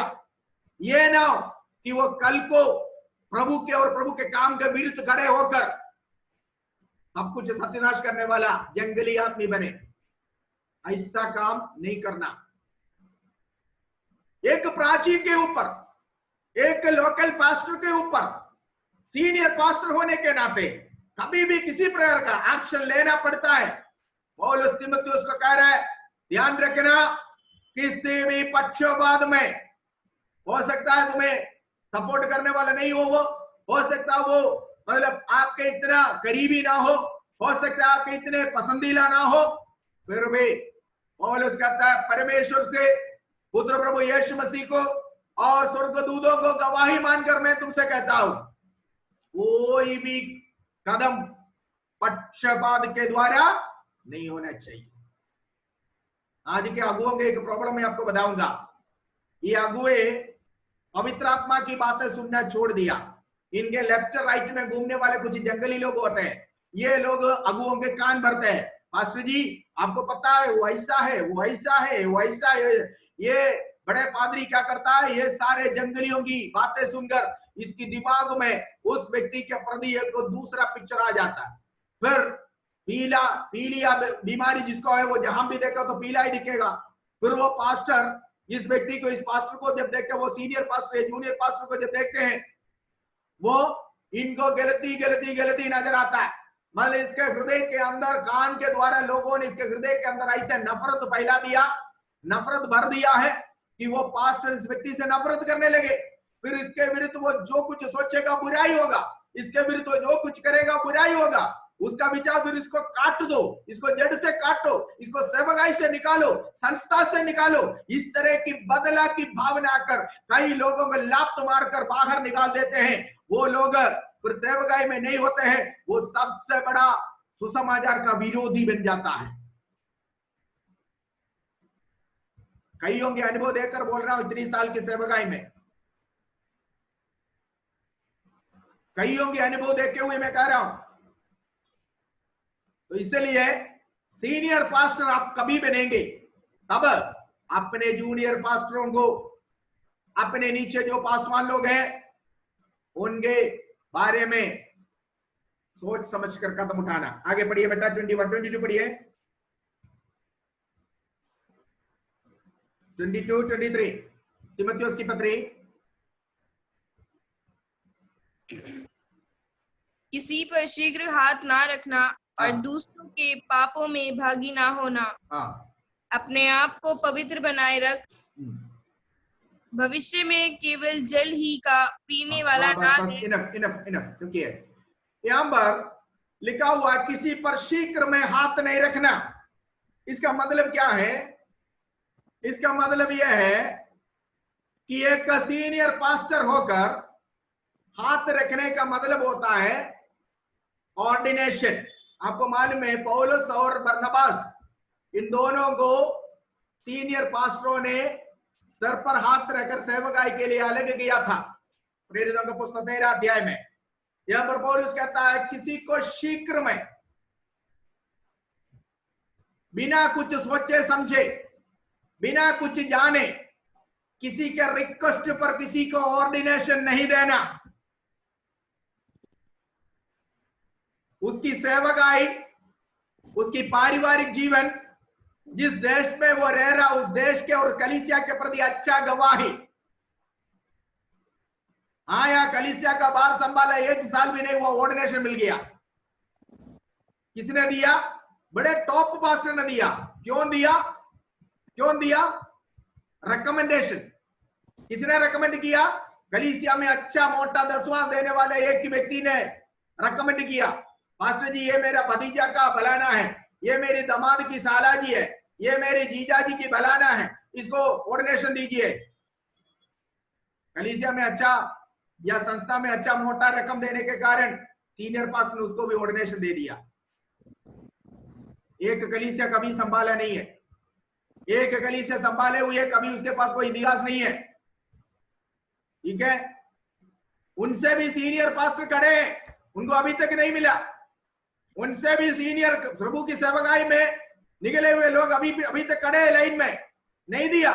लेकिन उससे पहले किसी को सेंटर पास्टर बना दिया, उससे पहले किसी को एरिया पास्टर बना दिया, किसी को कुछ बना दिया, किसी को कुछ बना दिया। ऑर्डिनेशन। जल्दी में किसी के ऊपर हाथ न रखो, उसमें भी पक्ष नहीं दिखाना चाहिए। सीनियोरिटी के अनुसार कितने साल हो गए इसको सेवा करते हुए, इसके सेवकाई के द्वारा कितने आत्माएं बचे हैं, इसके कलीसिया में अभी वर्तमान में कितने लोग हैं, इनकी पारिवारिक जीवन कैसा है, इनके बारे में गवाही क्या है, लोग जो बोलते हैं, ये सारे बातों की जांच पड़ताल करो। एक उचित और योग्य व्यक्ति को ऑर्डिनेशन देना है, रिकमेंडेशन के अनुसार नहीं है, बल्कि उस पद को प्राप्त करने की योग्यता के अनुसार उसको देना है।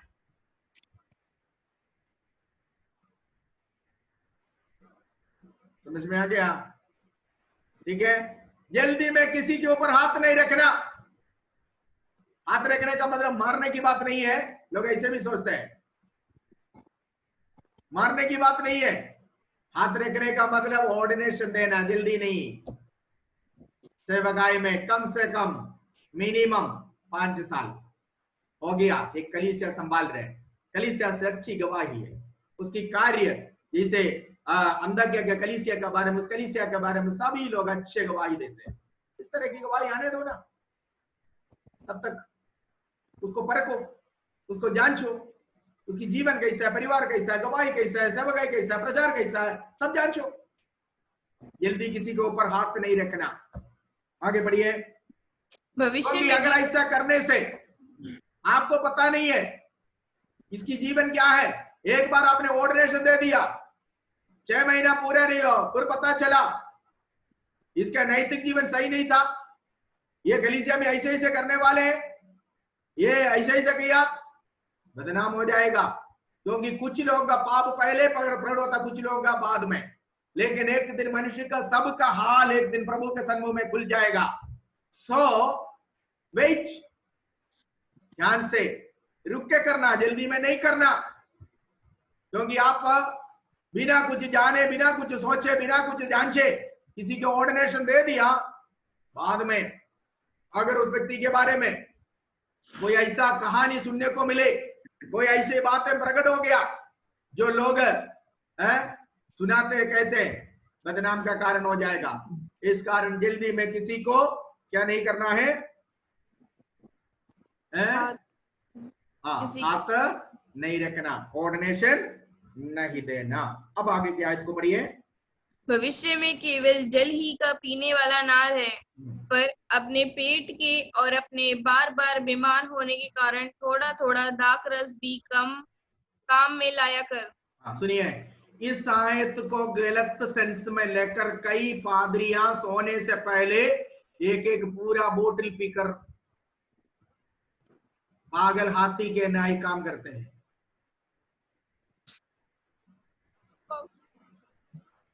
हाँ, क्योंकि इस आयत को गलत समझा है। ध्यान से सुनिए,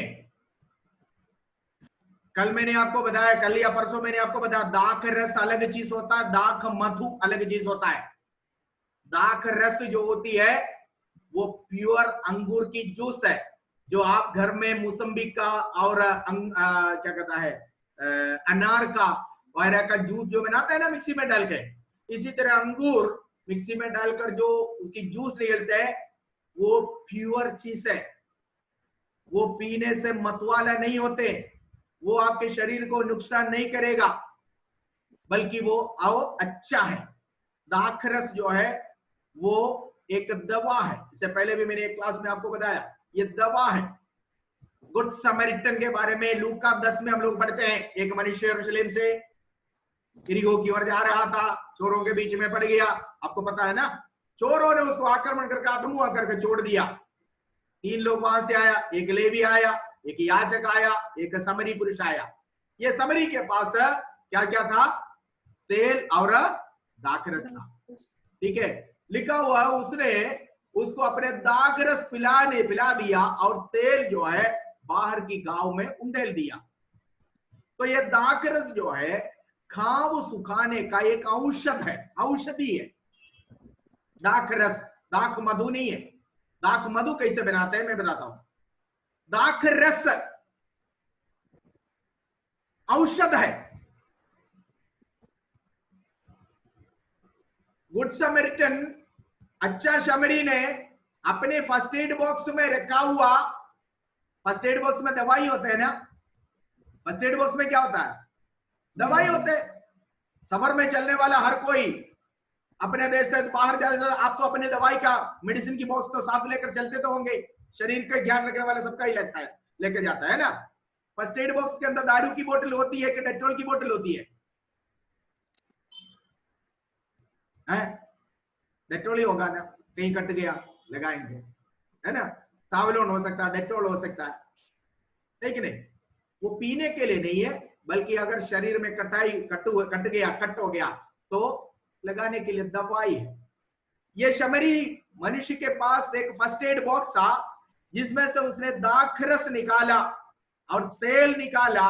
पुराने जमाने में ये सब थे, इंग्लिश मेडिसिन नहीं थे उस समय, ये सब थे जो दवाई, जो बीमारियों के लिए है लोग जो इस्तेमाल करते थे।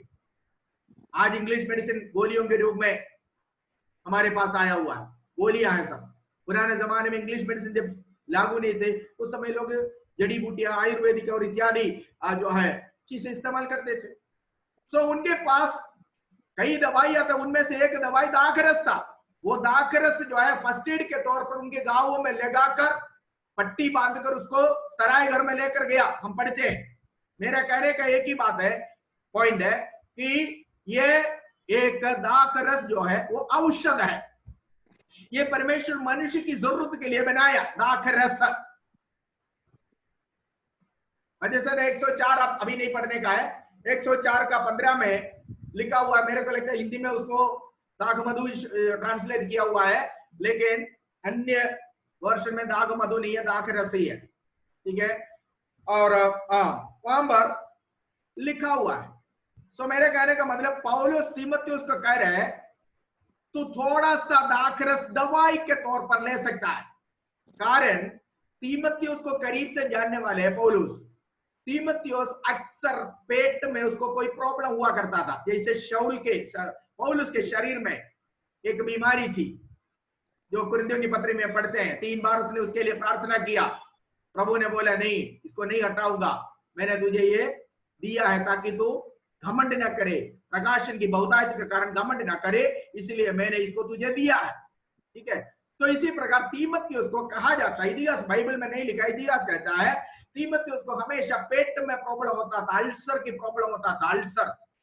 तो इस कारण पौलुस ने कहा कि तुम इतनी दिन दौड़ दौड़ कर तुम मेहनत करने वाले व्यक्ति हो, इस कारण अपने शरीर का भी ख्याल रखना है।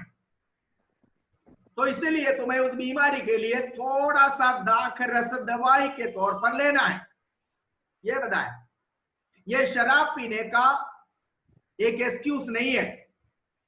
पादरियों को, विश्वासियों को शराब पीने का एक्सक्यूज नहीं है आयत। पौलुस ने तीमुथियुस को जो कहा है वो यह है कि तुम दवाई, जैसे दवाई तो एक बोतल पूरा नहीं पीते हैं, कप सिरप आपको लाकर दे दिया डॉक्टर ने, मान लीजिए कप सिरप पूरी बोतल दे दिया, अट ए टाइम पूरा पी लोगे? नहीं है ना। दवाई पूरा बोतल नहीं पीते कोई, दवाई के तौर पर इस्तेमाल करने के लिए, क्योंकि तीमुथियुस एक ऐसा धर्म से विश्वास में आया था जो ज्ञान का धर्म कहा जाता है, ज्ञान धर्म, ठीक है। ये लोग जो सिखाते थे शरीर पूरा अधर्म का और पाप का डेरा है, इस कारण शरीर की पुष्टि होने का, इस शरीर को बढ़ावा देने का, ये शरीर को जो है तंदुरुस्त रखने वाला कोई चीज खाना नहीं पीना नहीं करके ये लोग विश्वास करते थे। तो तीमुथियुस आपको मालूम है कि यहूदी नहीं तो वो यूनानी था।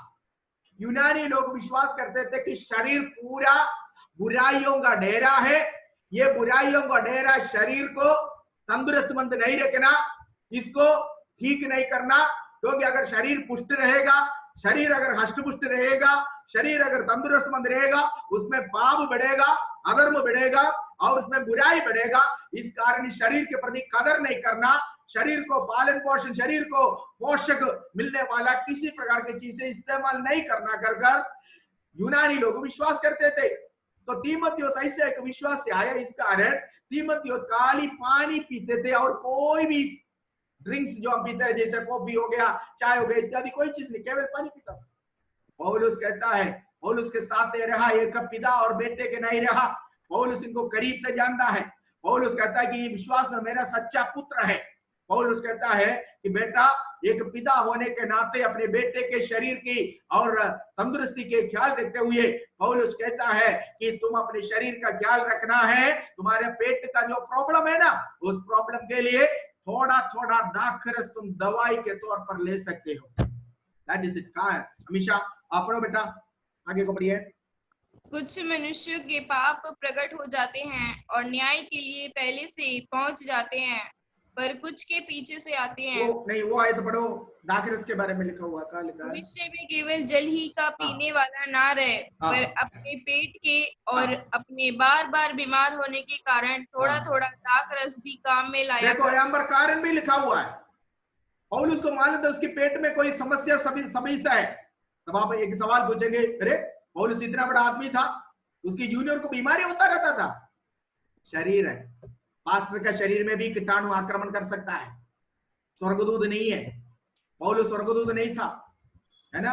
पौलुस के साथ आगे हम प्रेरितों के पुस्तक में जब हम पढ़ते हैं वहां पर लिखा हुआ है पौलुस एक व्यक्ति को बीमार छोड़ मिलेता में एक व्यक्ति को बीमार छोड़कर चला गया, पौलुस के साथ ही था। परमेश्वर का दास लोग भी बीमार हो सकता है, स्वर्गदूत नहीं है। विश्वासियों का एक विचार होता है पास्टर कभी बीमार ना हो, पास्टर कभी हॉस्पिटल नहीं जाए, पास्टर की पत्नी कभी हॉस्पिटल नहीं जाए, वो सब हमारे लिए। हॉस्पिटल की सुविधा, बीमा जो दवाई की सुविधा केवल विश्वासियों के लिए, पास्टर के लिए नहीं, ऐसा नहीं है। पास्टर का शरीर भी इसी है, लघु और मांस से बनाया हुआ है, इसमें कीटाणु आ सकता है। अमेरिका में कई पास्टर्स ये कोरोना वायरस से मर गया। हाँ, बीमार की कीटाणु ये नहीं देखते कि पास्टर की विश्वासी की बिशप है कि डीकन है, नहीं देखता, उसको तो शरीर में घुसना है।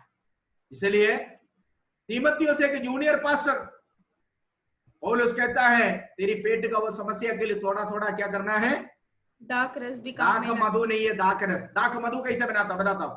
दाख रस जो बना लिया उसके अंदर मदिरा, उसके अंदर मतवाला होने का चीजें, केमिकल्स डालकर, बैटरी तोड़कर डाला, पता नहीं क्या क्या चीजें जो खट्टा बनाने वाला है या इस तरह की चीजें, खटास बनाने वाली चीजें डालकर बोतल में पैक कर कर मिट्टी में गाड़ दिया। 15 दिन 1 महीने के बाद उठाया, ढक्कन खोला तो वो चीज क्या होती है, सड़ जाती है। आपके अंदर, आपके घर के अंदर मान लीजिए दही आपने रखा है फ्रिज में, घर मतलब ये समझ लो बिजली नहीं है 2-3 दिन, वो दही क्या स्मेल देगा, उसको सूंघते ही बेहोश हो जाएगा, होगा कि नहीं होगा।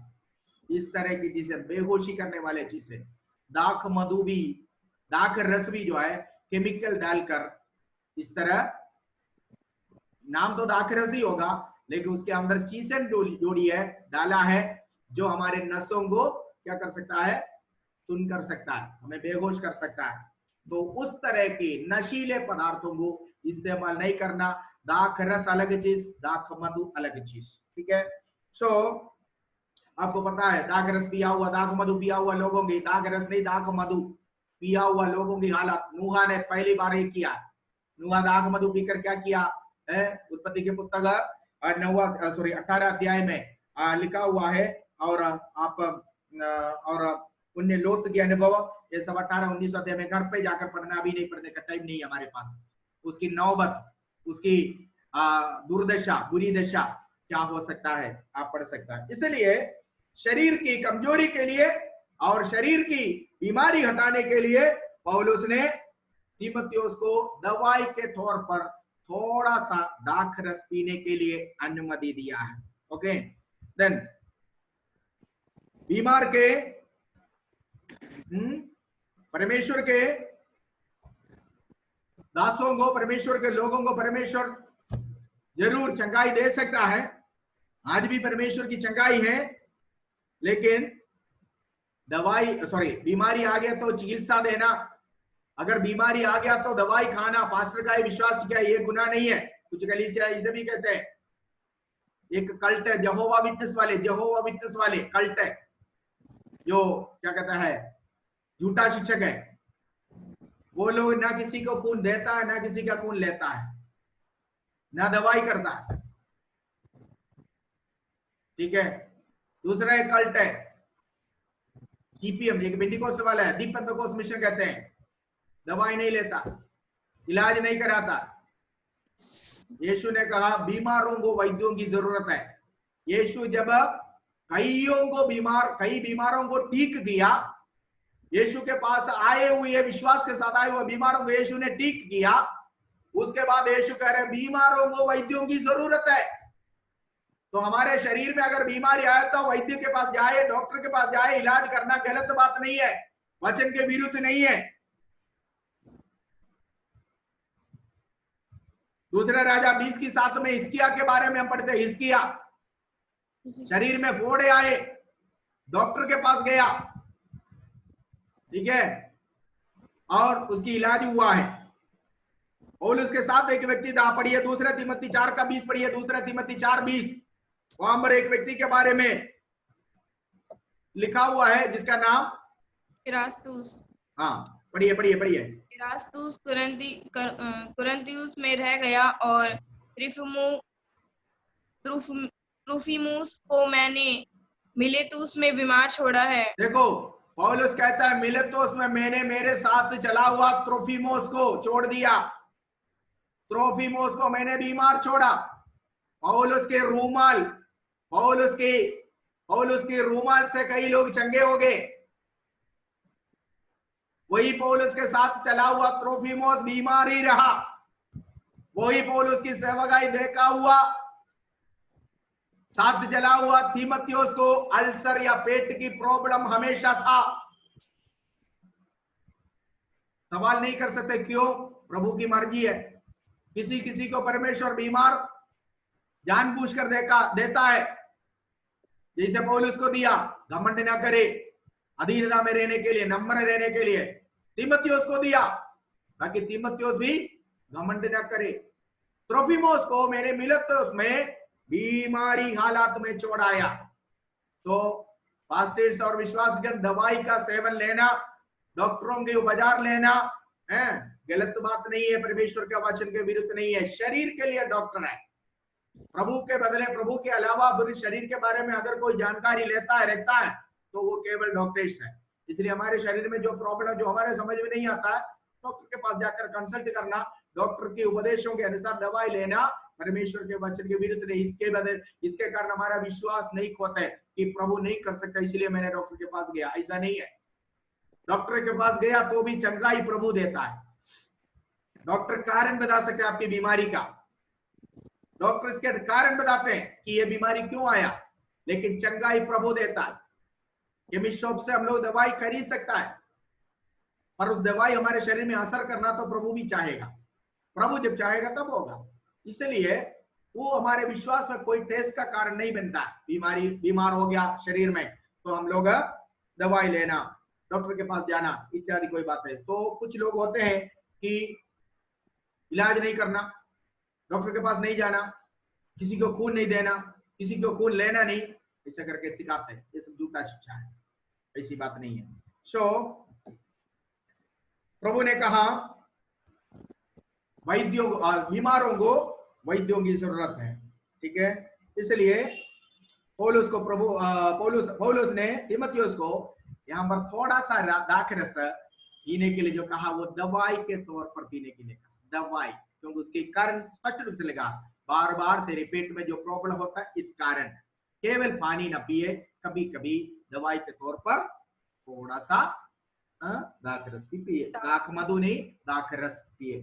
और वर्स 24 पढ़िए। कुछ मनुष्य के पाप प्रकट हो जाते हैं और न्याय के लिए पहले से पहुंच जाते हैं, पर कुछ के पीछे से आते हैं। वैसे ही कुछ भले काम भी प्रकट होते हैं और जो ऐसे नहीं होते वे भी छिप नहीं सकते। सो पौलुस कहता है, इसलिए इससे पहले वाले आयत को फिर याद दिला कर कह रहे, जल्दी में किसी के ऊपर हाथ नहीं रखना, ठीक है। तो अपने अंतरात्मा कभी तुझे दोषी नहीं ठहराने पाए, क्योंकि कुछ लोगों का पाप जल्दी प्रकट होता है, कुछ लोगों की बाद में। एक फैसला तुमने किया उसके बाद में पश्चाताप करने का नौबत ना मिले, पश्चाताप करने का मौका ना मिले। इसलिए तुम्हें सोच समझकर किसी के ऊपर हाथ रखना है, कारण सारे मनुष्यों का हाल एक दिन प्रभु के सन्मुख में खुल जाएगा। इसलिए अपने अगर किसी के विरुद्ध कोई गलत कदम उठाया, किसी जूनियर पास्टर के विरुद्ध आपने जो डिसिप्लिनरी एक्शन लिया वो गलत हो गया, बाद में पश्चाताप ना करने पाए। इसलिए जब आप पास्टरों के विरुद्ध आपको डिसिप्लिनरी एक्शन लेना होता है उस समय भी सोच समझकर कोई पक्ष नहीं दिखाना, क्योंकि जिसको तुम आज सोचते हो कि ये धर्मी है, हो सकता है कल उसके बारे में 4 बातें प्रकट होगी। जिसको तुम सोचते ये बहुत गलत आदमी है, उसकी सच्चाई कल प्रकट होने वाला है, प्रभु प्रकट करेगा। उस समय तुम्हारी अंतरात्मा तुझे दोषी न ठहराए। यही है प्रभु पौलुस का यहाँ पर कहने का मतलब। इसलिए डिसिप्लिनरी एक्शन लेने से पहले कोई भी पक्ष नहीं दिखाना, पिता पुत्र और दूतों की गवाही मानकर मैं तुमसे कहता हूं कोई पक्ष नहीं दिखाना। साथ साथ जल्दी में किसी के बहाव में आकर, बातों में आकर किसी को ऑर्डिनेशन भी नहीं देना, किसी के ऊपर हाथ रखकर उसे सेवकाई के लिए अलग भी नहीं करना है। साल भर हो गया, चर्च में आया, तुरंत उसको सेवकाई के लिए अलग कर दिया, कलीसिया उसके हाथों में दे दिया, ऐसा करके नहीं देना। नया चेला नई चेले को अध्यक्ष नहीं बनाना। बहुत सारे इंस्ट्रक्शंस जूनियर पास्टरों को नियुक्त करने के समय सॉरी, कलीसिया में बड़ी बहनों को और बुजुर्गों के साथ कैसे पेश करना, और जवानों के साथ कैसे पेश करना, जवान बहनों के साथ कैसे पेश करना है, और जो है कलीसिया का डिसिप्लिन कैसा होना चाहिए, इत्यादि तमाम बातों से भरपूर है तीमुथियुस की पत्री, पहला पत्री, इसका 5वां अध्याय। सो सक्सेसफुली हम लोग आज सो कंप्लीट किया है। प्रभु की आगमन है तो एक और चैप्टर बचा हुआ है, कल एक और दिन इस हफ्ते में है, कल मिलेंगे। प्रभु आपको आशीष दे। आमीन।